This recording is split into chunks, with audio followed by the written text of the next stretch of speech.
देवरानी की सौतन। राधा एक सीधी सादी लड़की है। उसकी सास विमला तो उसे बहुत प्यार करती है, लेकिन उसकी जिठानी लता को राधा बिल्कुल पसंद नहीं। राधा अपने ससुराल में बहुत खुश थी, लेकिन उसकी ये खुशी ज्यादा दिनों तक नहीं टिकी, क्योंकि राधा का पति मिहिर उसकी सौतन ले आया। ये कौन है जी? आप किसको घर पर ले आए? ये इस घर की नई बहू और मेरी पत्नी सोनाली है। क्या आपने दूसरी शादी कर ली? ऐसा करते हुए आपको शर्म नहीं आई? आपने एक बार भी मेरे बारे में नहीं सोचा? ये क्या बोल रहा है बेटा? तेरी पहली पत्नी के होते हुए तू दूसरी शादी कैसे कर सकता है? कौन है ये चुड़ैल? निकाल इसे यहाँ से। माँ राधा, आप दोनों एक बात समझ लो। मैंने सोनाली से शादी अपनी मर्जी से की है, वो यहीं रहेगी। और राधा, तुम्हें यहाँ रहना है तो रहो, नहीं तो निकल जाओ यहाँ से। पर सोनाली अब यहीं रहेगी। राधा को मिहिर की बात सुनकर बहुत दुख हुआ। वो रोते हुए अपने कमरे में चली गई। तभी मिहिर सोनाली को उसी कमरे में लाता है और राधा से कहता है, राधा, तुम गेस्ट रूम में शिफ्ट हो जाओ। आज से सोनाली मेरे साथ इसी रूम में रहेगी। ये क्यों इस रूम में रहेगी? ये मेरा कमरा है, आप इसे लेकर गेस्ट रूम में चले जाओ।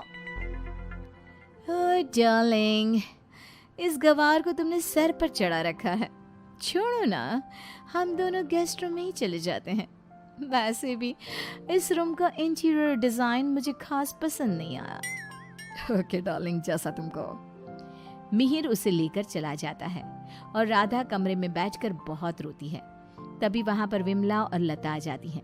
विमला राधा को समझाती है, लेकिन लता अपनी देवरानी के जख्मों पर नमक छिड़कते हुए कहती है, राधा, जरूर तुम में ही कोई कमी होगी जो तुम्हारा पति तुम्हारे हाथ से निकल गया और तुम्हारी सौतन ले आया। मेरे पति तो बिल्कुल वैसे नहीं है। वो किसी दूसरी औरत को आंख उठाकर देखते तक नहीं है। हाँ, मेरी ही कमी है कि मैंने उन्हें भगवान की तरह पूजा, उनकी हर छोटी से छोटी बात का ख्याल रखा। मुझे नहीं पता था कि वो मेरे साथ ऐसा करेंगे। लता बहू, ये कोई समय है ऐसी बातें करने का? जाओ, राधा के लिए कुछ खाने को ले आओ। अगली सुबह सब बैठकर नाश्ता कर रहे थे। तभी सोनाली और मिहिर भी वहां आ गए। सोनाली कहती है, डार्लिंग, क्या यहाँ रोज इतना ही ऑयली ब्रेकफास्ट बनता है? मुझे इतना ऑयली खाने की आदत नहीं। सुबह कुछ हेल्दी फूड खाना चाहिए। आज तुम ये खा लो डार्लिंग, कल से तुम जो कहोगी इस घर में वही बनेगा।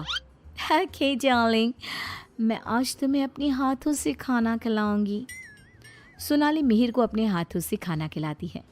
ये देखकर राधा को बहुत दुख होता है। उसके बाद मिहिर अपने ऑफिस चला जाता है। तब लता सोनाली से कहती है, सोनाली, कैसा लगा तुम्हें अपना ससुराल? अच्छा है, लेकिन यहाँ कोई भी मुझे पसंद नहीं करता। पसंद तो मुझे भी कोई नहीं करता। सब उस राधा के आगे पीछे ही घूमते हैं। चलो छोड़ो इन बातों को, आओ मैं तुम्हें घर दिखाती हूँ। लता सोनाली से बहुत बातें करती है। जब मिहिर घर पर नहीं होता तो दोनों आपस में घंटों बातें करती। लता और सोनाली की नज़दीकियाँ देखकर विमला सोचती है, ये लता बहू हमेशा सोनाली से गुड़ पर चींटी की तरह क्यों चिपकी रहती है? राधा से तो कभी इसने ढंग से बात भी नहीं की। राधा भी तो इसकी देवरानी है और ये देवरानी से बोलती तक नहीं, लेकिन देवरानी की सौतन से चिपकी रहती है। विमला ये सब सोच ही रही होती है कि तभी वहां राधा आकर पूछती है, माँ जी, आज रात के खाने में क्या बनाऊं? अरे राधा, मुझसे क्या पूछ रही है? अपने पति से पूछ। मिहिर जी। राधा कुछ बोल पाती, इससे पहले ही मिहिर बोल पड़ता है, माँ, मैं और सोनाली आज शाम मूवी देखने जाएंगे और डिनर भी बाहर करेंगे, तो आप हमारे लिए कुछ मत बनाना। ये बोलकर मिहिर वहां से चला जाता है। राधा रोते हुए अपनी सास से कहती है, देखा माँ जी आपने, आप ये मुझसे बात करना भी पसंद नहीं करते। ये मेरे साथ ऐसा बर्ताव करते हैं जैसे मैं इस घर में रहती ही नहीं हूँ। अरे ना ना बेटा, रो मत तू। उस सोनाली का जादू इसके सर से उतरेगा ना तो ये फिर से तुम्हारे पास ही आएगा। शाम को मिहिर सोनाली को आवाज देता है, सोनाली, सोनाली जल्दी बाहर आओ। इतनी देर करोगी तो मूवी शुरू भी हो जाएगी। ओह डार्लिंग, तुम तो तैयार भी नहीं होने देते। देखो, कैसी लग रही हूँ मैं?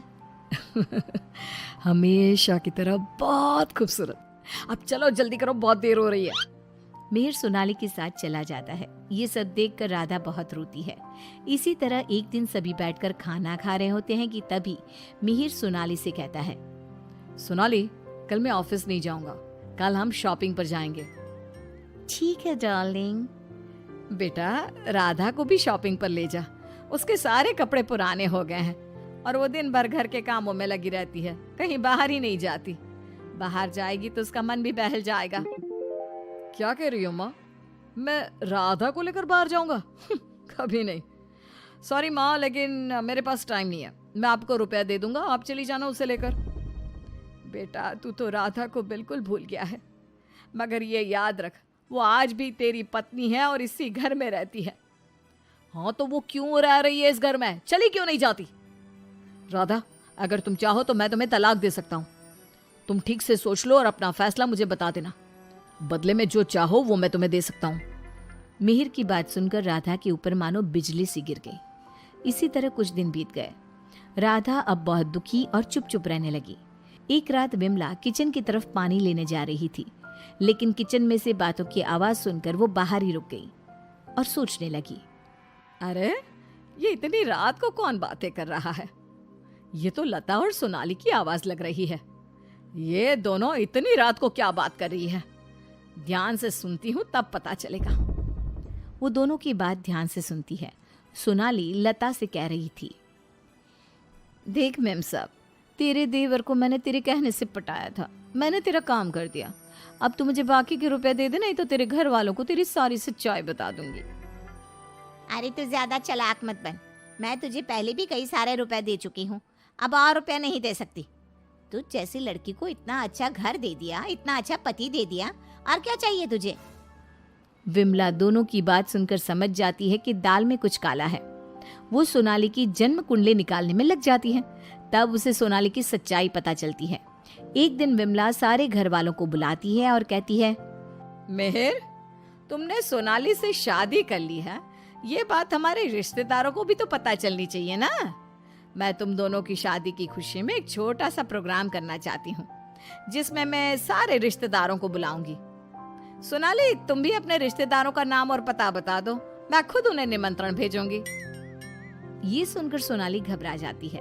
तभी मिहिर कहता है, माँ, सोनाली का कोई रिश्तेदार यहाँ नहीं रहता, वो सब अमेरिका में रहता है। सोनाली खुद अमेरिका से आई है, इसलिए आप बस हमारे रिश्तेदारों को ही इनवाइट कर दीजिए। मिहिर, तुम बहुत भोले हो, तभी तो इस 420 सोनाली ने तुम्हें आसानी से बेवकूफ बना दिया। यह कोई अमेरिका से नहीं आई, ये जेल से आई है, और इसके घर वाले भी एक नंबर के चोर हैं। ये और इसके घर वाले लोगों को बेवकूफ बनाकर घर लूट कर ले जाते हैं, और इसको तुम्हारी जिंदगी में लाने वाली है लता। लता, अब तुम बताओ, क्यों किया तुमने ऐसा? हाँ, मैंने ही सोनाली को रुपया दिए थी कि वो मिहिर को अपने प्यार के जाल में फंसा ले और मेरी देवरानी की सौतन बनकर इस घर में आ जाए। लेकिन भाभी, आपने ऐसा क्यों किया? क्योंकि मैं जलती थी तुमसे। घर के सभी लोग और माँ तुमसे प्यार करते थे, मैं तुमसे बदला लेना चाहती थी, इसलिए मैंने ऐसा किया। भाभी, आपको शर्म आनी चाहिए। आपने मेरा घर बर्बाद किया, मैं आपको कभी माफ नहीं करूंगी। सारी सच्चाई जानने के बाद मिहिर सोनाली को घर से निकाल देता है और राधा से माफी मांगता है। राधा, मुझे माफ कर दो, मैंने तुम्हारे साथ ठीक नहीं किया। मिहिर, मैं तुम्हें माफ नहीं कर सकती और ना ही तुम्हारे साथ रह सकती हूँ। मैं जा रही हूँ ये घर छोड़कर। लेकिन राधा, इसमें मेरी क्या गलती? ये सब तो भाभी ने किया है ना, मैं तो बेकसूर हूँ। अगर सोनाली सच में अच्छी लड़की होती तो क्या तुम उसे छोड़ते? कभी नहीं। और इस बात की क्या गारंटी है कि कल तुम्हें सोनाली से अच्छी लड़की मिलेगी तो तुम दोबारा ऐसी गलती नहीं करोगे? राधा अपना सामान लेकर घर से जाने लगती है। विमला और मिहिर उसे बहुत रोकते हैं, लेकिन वो नहीं रुकती। राधा जाते जाते अपनी जिठानी से कहती है, भाभी, आप क्यों उदास खड़ी हो? आपने जो चाहा था वो तो पूरा हो गया ना। मैं जा रही हूँ हमेशा के लिए। अब आप ही इस घर की बहू हैं। अब सब आपको ही प्यार करेंगे, बस। तभी लता का पति विकास आ जाता है और कहता है, नहीं राधा, ये इस लायक नहीं कि इसे कोई प्यार करे। लता, तुम अभी इसी वक्त इस घर से निकल जाओ। मैं तुम्हें एक सेकंड भी यहाँ बर्दाश्त नहीं कर सकता। अगर मैंने तुम्हें इस घर में जगह दी तो न जाने कल तुम हमारे ऊपर कौन से दुखों का पहाड़ तोड़ दोगी। लता विकास से बहुत माफी मांगती है, लेकिन वो उसे घर से निकाल देता है।